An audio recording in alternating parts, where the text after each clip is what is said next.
Fala galera, beleza? Bom, hoje eu tô com vocês aqui com mais um conteúdo, mais uma entrevista. Vocês lembram algumas entrevistas que eu já fiz lá, mas hoje é alguém bastante especial porque é da área da eletrônica, é um dos focos desse canal.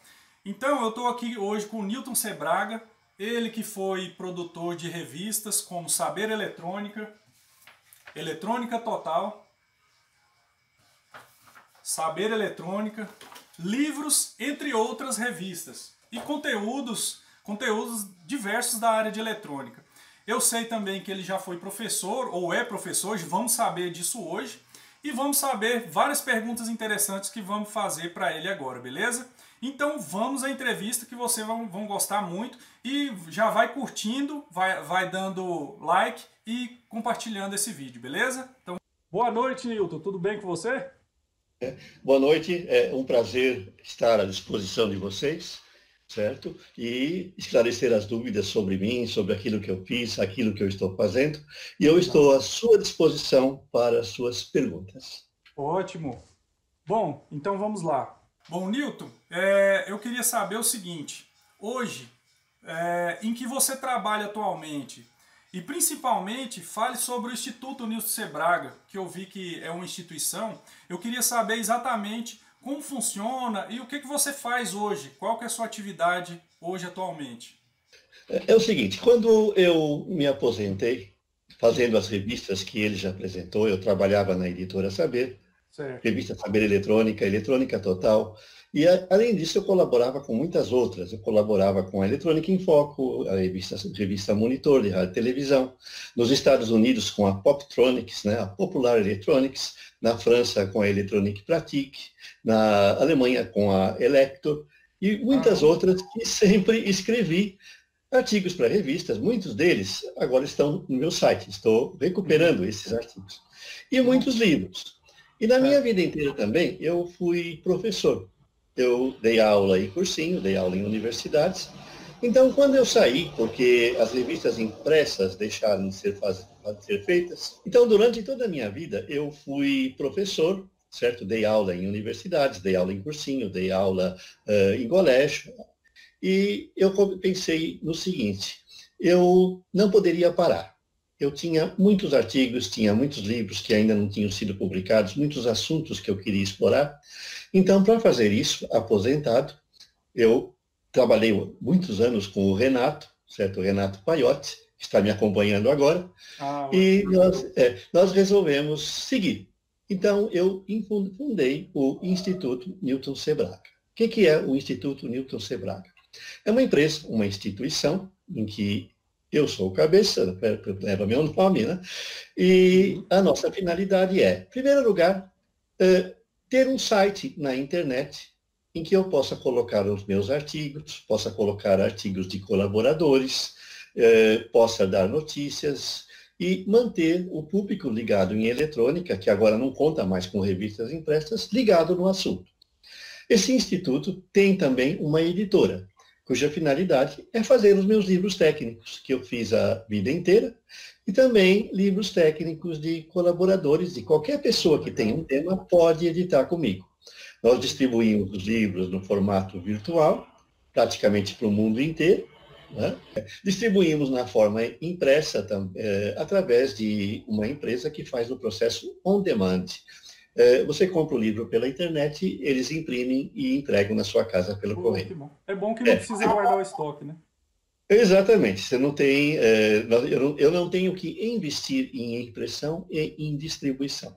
Que E bom. essa empresa também, ela é responsável pelos nossos eventos. Então, são as palestras que eu participo, são as oficinas, eu também produzo vídeos, eu dou aulas também em determinadas circunstâncias, né?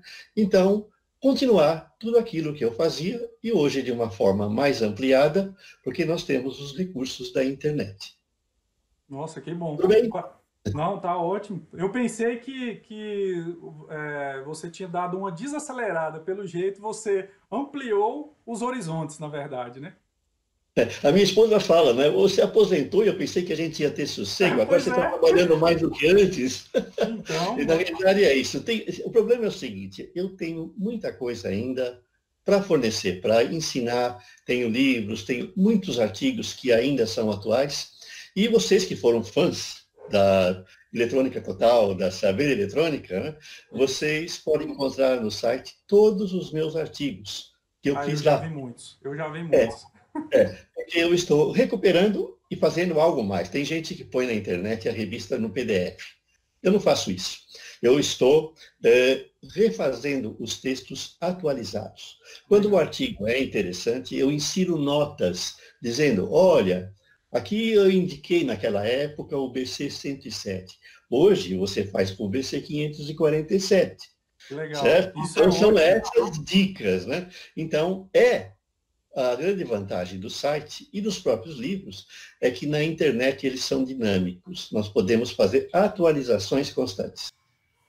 Bom, então a segunda pergunta, Nilton, seria: informe os livros, revistas, empresas e outros que já participou e faça um resumo sobre elas. Praticamente eu acho que é a mesma coisa, né, que a pergunta que você acabou de passar. Ou tem mais alguma coisa que daria para acrescentar? É o seguinte, eu já falei basicamente das revistas que eu trabalhei, né? A maior parte do meu tempo eu trabalhei na Saber, mas eu colaborei com revistas do mundo inteiro. Colaborei com a Eletrônica em Foco, com a revista do Instituto Monitor, colaborei com revistas estrangeiras como a Poptronics, a Radio Electronics, né? A Electronics Today International, até com revistas do Japão eu cheguei a colaborar. Eu tenho uma facilidade, eu como falo bem o inglês e o francês, eu escrevo nessas línguas diretamente. Uhum. Então, por exemplo, os artigos meus para as revistas americanas eu escrevi em inglês e para as revistas francesas em francês. E eu tenho livros publicados nessas línguas que eu escrevi diretamente nesses idiomas, né? Ainda bem que eu tive uma base, uma formação em línguas muito boa. Oh, que bom. Bom, vamos à terceira pergunta então. O que você acha da evolução atual da eletrônica? Então, assim, a eletrônica evoluiu bastante. O que você acha dessa evolução? Ou seja, ela evoluiu bem ou poderíamos ser melhor? O que você assim acha que está no nível de boa evolução ou poderia ser ainda melhor ou alguma coisa nesse sentido? A eletrônica, a gente tem que considerar que ela tem um ritmo de evolução igual a de toda a ciência, a física, a mecânica, Uhum. certo? Todas elas têm um ritmo de evolução e elas são entrelaçadas. Uma depende da outra. Uma descoberta mecânica ajuda na eletrônica, uma descoberta eletrônica ajuda na mecânica. Você vê a evolução dos carros hoje acompanhada da evolução da tecnologia eletrônica. Isso. E a velocidade tem sido assim muito grande. Eu sempre falo que no começo o desenvolvimento foi lento e ele está sendo cada vez mais rápido. Uhum. A gente tem que estar preparado para acompanhar esse movimento, essa rapidez na evolução. Essa evolução ela está sendo cada vez mais rápida e está sendo fantástica, porque nós começamos com as válvulas, depois vieram os semicondutores, e nós estamos entrando agora numa nova fase com a nova nanotecnologia, que é o aparecimento da física quântica na eletrônica. Verdade. Isso aí, a qualquer momento, nós vamos ter uma revolução extraordinária na tecnologia. Já nós temos os computadores quânticos, nós temos a plasmônica, e logo, logo, os dispositivos eletrônicos quânticos vão estar equipando muita coisa que a gente usa hoje. Bom, então vamos para a quarta pergunta. Como você enxerga a manutenção dos aparelhos eletrônicos hoje? Porque hoje a gente vê que é bastante diferente daquela época. Eletrônicos e de informática. E sobre o conhecimento dos profissionais desta área. Você acha que o pessoal está bem preparado, precisa se preparar mais, ou eles estão mais desfocados para outro tipo de área? O que você acha disso? O que está acontecendo hoje é um fenômeno bem interessante. Antigamente, um profissional de destaque na área de tecnologia era o técnico reparador, o técnico de service, né? Só que a Isso. eletrônica evoluiu para um caminho em que os produtos estão se tornando descartáveis. Verdade. É a substituição de placa, né? Mas isso aí também está levando a uma coisa interessante. Está levando a uma evolução interessante. Ao lado do técnico que troca a placa, nós também temos uma categoria que precisa ter um conhecimento da eletrônica raiz, que é aquele técnico que tem que saber desde o começo. E aí nós temos o quê? Aquele profissional que ainda ele trabalha com objeto, com eletrônica de tecnologia antiga, para os colecionadores, para a recuperação de equipamento para a venda, justamente para pessoas que não querem se desfazer das coisas antigas, né? Está havendo uma movimentação interessante na Europa, que é o seguinte, que é um dos problemas que a tecnologia traz hoje de se trocar placas é a geração do lixo eletrônico. Então, o que está havendo na Europa? Estão fazendo uma movimentação que vão começar a exigir das empresas que a reparação dos aparelhos seja facilitada e não a simples troca. Então, eles querem planejar os equipamentos de tal maneira que exista a possibilidade de você ter uma fase intermediária de reparação. Você trocar, você jogar fora, trocar a placa. Você teria a chance ainda de fazer uma reparação. E aí talvez volte a oportunidade para esses técnicos aí. Ah, com certeza. Quinta pergunta, qual a sua opinião sobre o conhecimento da eletrônica raiz? Ou seja, aquela eletrônica da montagem que você fazia antigamente ensinando a desenhar as placas para a gente montar. E hoje praticamente a gente não é mais visto essa parte, como você disse em um vídeo que eu vi sobre os makers, né? Vamos lá, é o seguinte, quando apareceu o computador, as escolas acharam que tinham que ensinar informática. E informática para as escolas, a tecnologia, era ensinar computador, era ensinar a programar. Aí eles viram que não, que a tecnologia começa bem antes.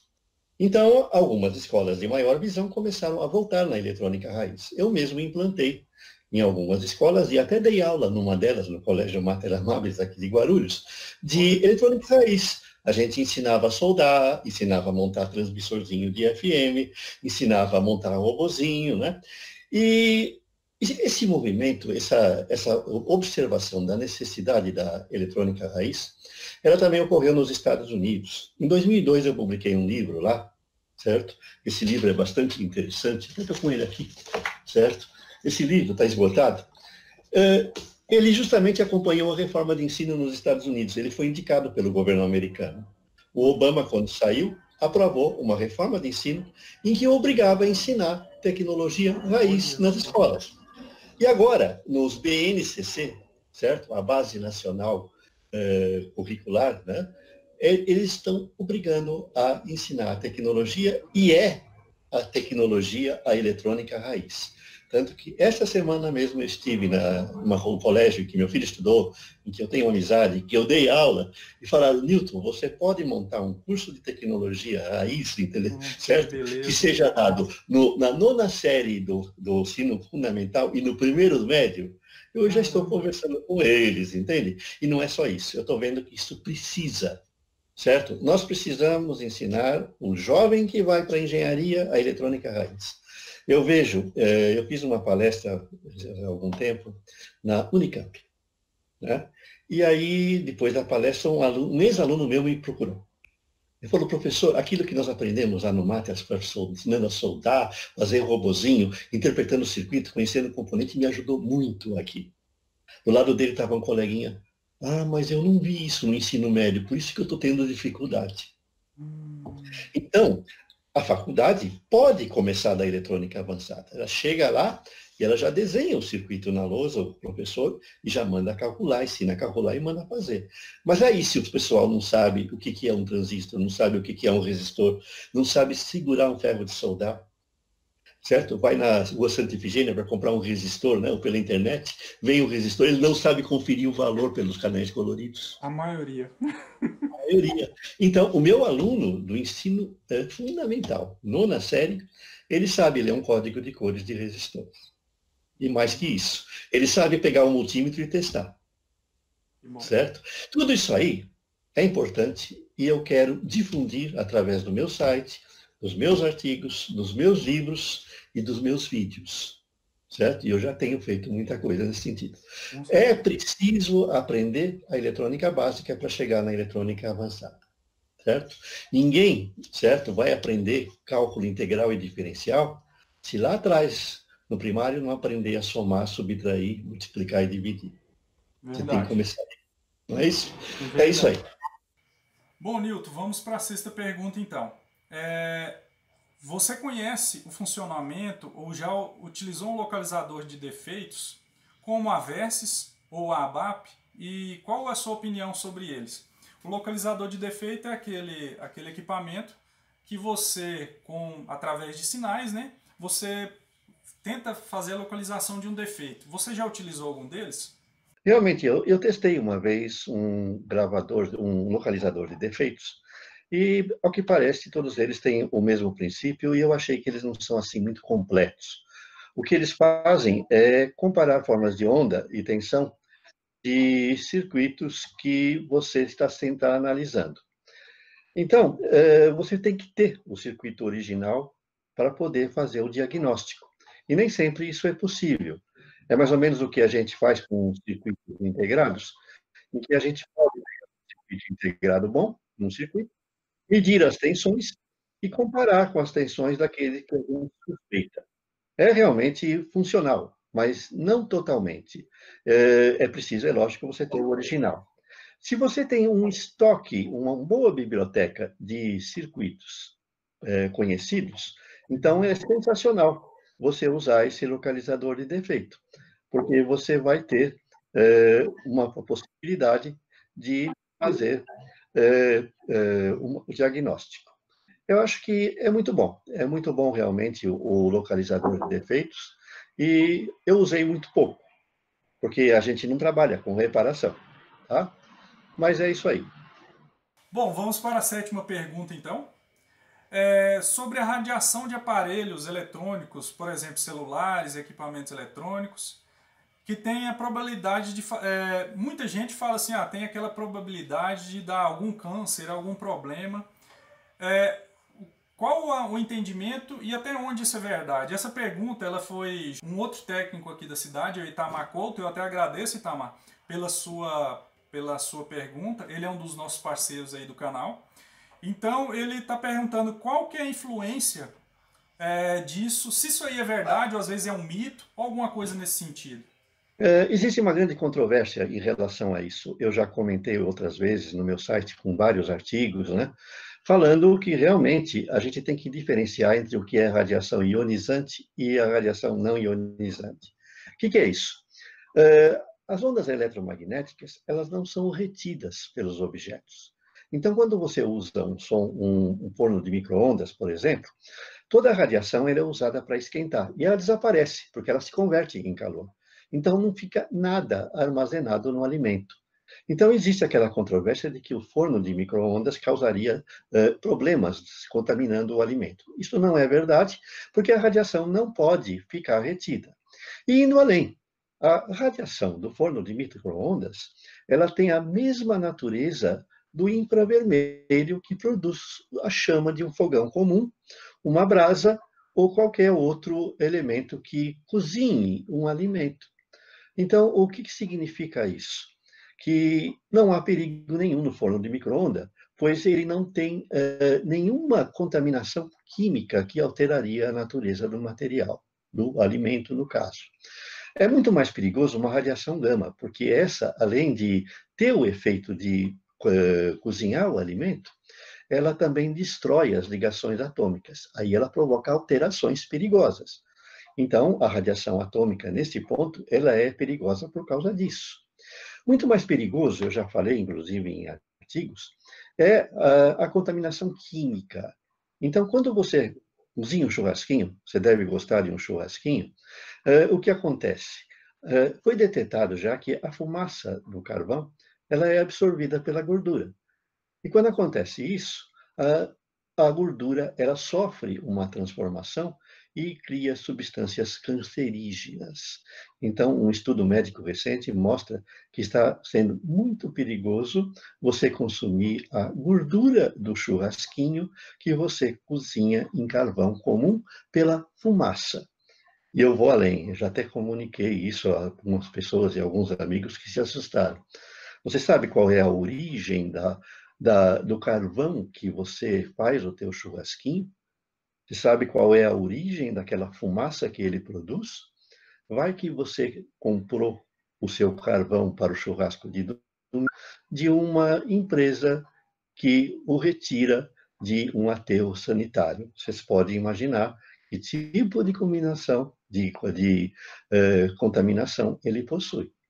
E indo além, tem algumas pessoas que inventam, né? A gente vê muito isso hoje, principalmente em vídeos da internet, soluções interessantes para acender a churrasqueira. E lá alguém descobre que o removedor, o thinner, né?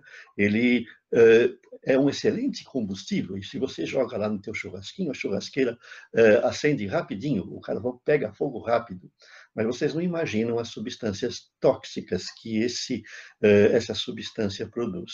Entrem na internet, inclusive eu fiz um artigo, e veja que entre as substâncias que envenenam está lá o removedor.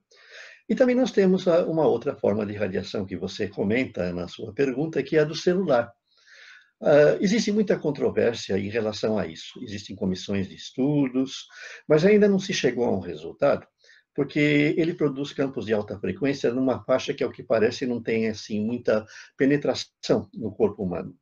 Muito mais perigoso é o campo magnético de baixa frequência das linhas de transmissão, que eles têm uma frequência muito próxima da ressonância de certos átomos, por exemplo, o cálcio e o potássio, das nossas sinapses, da nossa medula, e essas sim são radiações ou campos perigosos. Já se detectou que uma grande incidência de leucemia, quer dizer, o câncer de medula, ela ocorre justamente perto das linhas de transmissão de energia, porque elas criam campos magnéticos de baixa frequência, de grande intensidade. Os países avançados, por exemplo, eles já proíbem que se construam casas a menos de 100 metros de uma linha de transmissão. A gente aqui não vê essa preocupação. Eu mesmo comentei já com amigos que aqui na minha cidade nós temos vilas inteiras que se formaram embaixo de linhas de transmissão. Um perigo terrível. Bom, gente, vamos à oitava pergunta.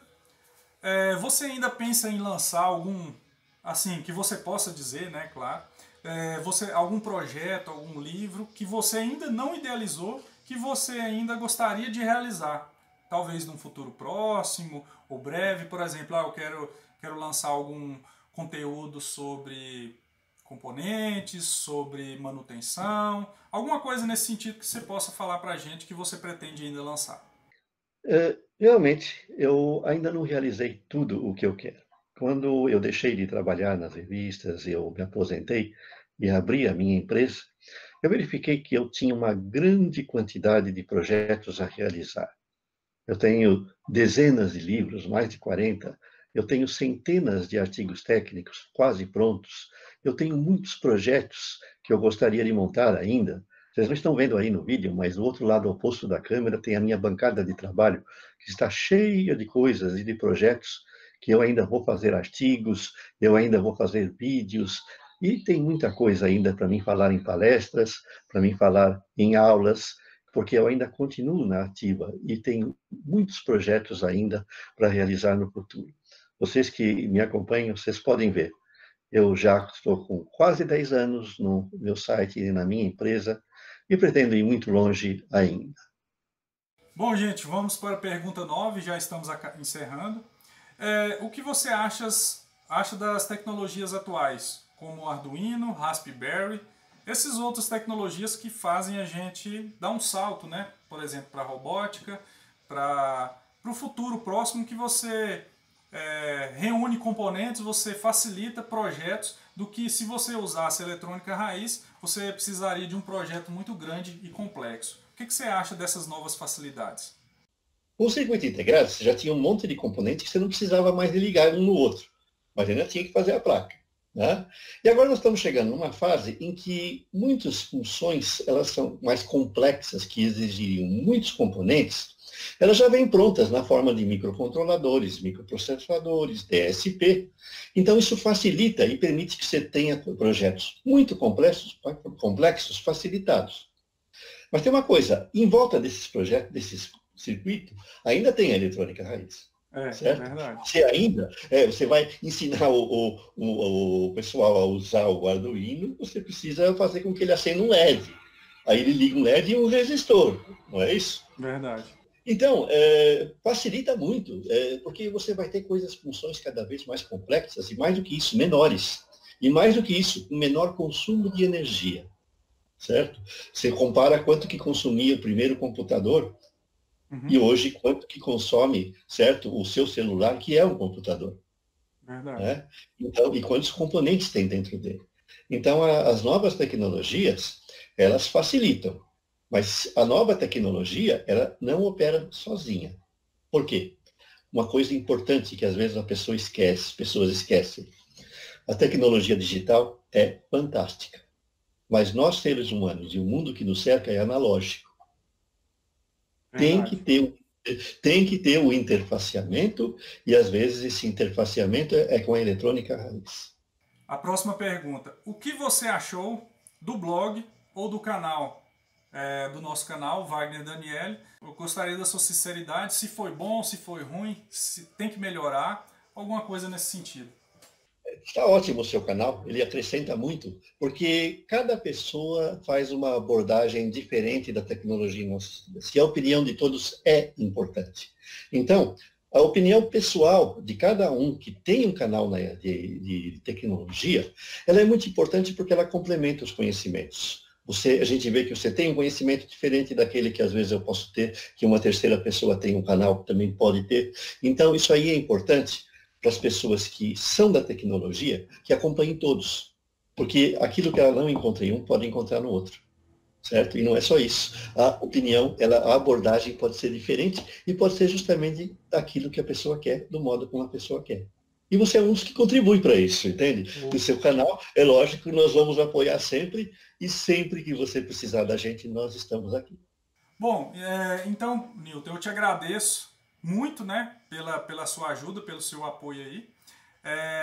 Muito bem-vindo, espero aí sempre estar trocando ideias, informações. E sempre eu estou vendo vídeos novos aí do seu blog. Eu vou deixar aqui na descrição desse vídeo.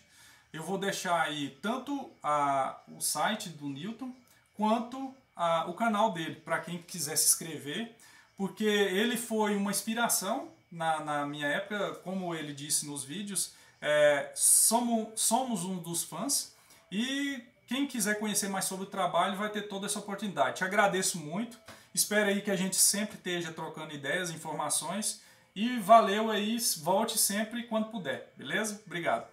Eu aqui tenho que agradecer a oportunidade de falar para os seus seguidores, né? Também vamos divulgar o seu trabalho no nosso site. E sempre que você precisar de alguma coisa, nós estaremos às ordens. Inclusive, nosso canal de vídeo e nosso site está totalmente aberto quando você quiser divulgar as suas coisas. Tá bom? Eu agradeço. Obrigado. E um abraço a todos que nos acompanharam nesse vídeo. Obrigado. Valeu. Bom, gente, então foi isso. Eu espero que vocês tenham gostado aí da entrevista do Nilton. Vocês viram aí que tem muito conteúdo bom, muita coisa boa. Não se esqueçam de curtir, compartilhar e se inscrever em nosso blog e em nosso canal. Como eu já falei, vou repetir, as informações do Nilton vão estar na descrição desse vídeo. E também em cima você pode clicar e ir diretamente no canal dele e se inscrever. Ele é um grande parceiro, vamos ser grandes parceiros e vamos sempre estar trocando informações. Valeu, espero que vocês tenham gostado do vídeo. Valeu, até a próxima.